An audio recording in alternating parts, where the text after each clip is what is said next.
I found out how my parents died and regret it. My parents passed away when I was young, and I wish I never asked how they died.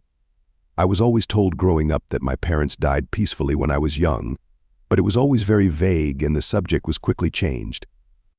I started wondering more about my parents the older I got, but decided to ask my aunt, essentially my second mother, on my 18th birthday. I tried to ask a few times before but was shot down, and it just doesn't seem right. My aunt's face immediately changed when I brought it up. I pushed back this time, demanding she tell me what happened since I was 18 and I am an adult enough to hear it. She hesitated but eventually told me the truth.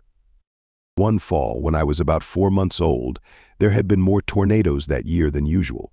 It had all been in the outer parts of town and away from most people's homes until one night in October. A level 5 tornado swept through the center of the town at 2 a.m. that night that caused so much damage that it was covered on multiple news stations across the area. My aunt explained how she tried very hard to keep me from knowing about the storm, because my parents and I were the main story. When the tornado touched down, it ended up blowing through our house. My father was found in a tree the next morning with multiple branches piercing through his body.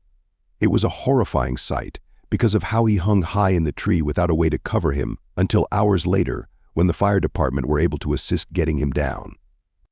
My mother and I were missing for 2 days before police told my family they think they should stop looking because we were most likely dead because of the extent of the damage done to our home and my father's state. My aunt wasn't happy with that answer, and her and the rest of the family continued to try and pick through the wreckage searching for us. It wasn't until almost 2 days later my uncle discovered something.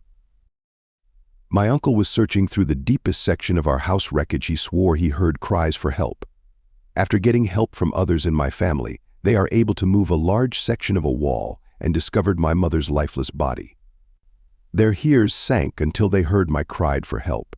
They pulled more of the wreckage aside until they found me, breastfeeding onto my mother's lifeless body.